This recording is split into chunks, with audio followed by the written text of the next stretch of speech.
Pour être une bonne maman, il faut être une femme épanouie. Tu ne peux pas être une femme qui se surcharge, qui ne se repose pas, qui est dévouée pour sa vie de famille uniquement, qui s'oublie, qui se fait passer au 10e plan et espérer être en pleine forme, en bonne santé, espérer être débordante d'énergie. Tu vois, ça va être très compliqué. La base déjà, pour ton propre équilibre, c'est déjà que toi-même, en tant que femme, individuellement, tu sois épanouie. Tu vois, que tu prennes du temps pour toi. Tu vois, tu es là toute la journée.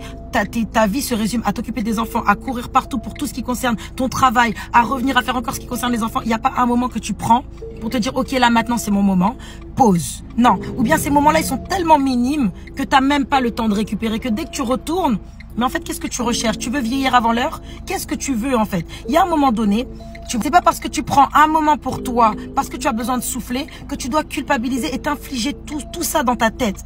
T'es pas en train d'abandonner tes enfants. T'es juste en train de te préparer à leur donner le meilleur de toi. Tu peux pas le faire si t'es 24/24, surchargé mentalement, surmené mentalement. Il faut cut down à un moment. On reste des êtres humains, on n'est pas des robots. Il faut cut down à un moment. C'est pas pour rien qu'un enfant, ça se fait pas seul. Et c'est pas pour rien qu'il y a une expression africaine qui dit il faut tout un village pour élever un enfant. Donc, en tant que mère, en tant que femme, tu dois prendre du temps pour toi, pour être en forme pour ton rôle, pour être en forme dans ta vie, pour être épanouie. Tu dois prendre le temps de te reposer, prendre le temps de te faire du bien, prendre le temps de faire des choses qui te concernent que toi, uniquement, en tant qu'individu. Tu vois, c'est super important. Arrêtez de vous oublier. Après, tu comprends pas pourquoi tu te lèves. Je suis toujours fatiguée. Je sais pas ce que j'ai. J'arrive pas à me remettre de ma fatigue. Je me réveille. À peine tu te réveilles le matin, t'es fatiguée. Mais tu t'épuises. Il n'y a pas un moment où tu prends pour te dire stop.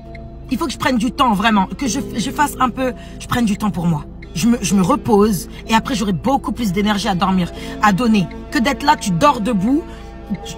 Non. Tu dors debout. T'en peux plus. Repose-toi, prends du temps pour toi.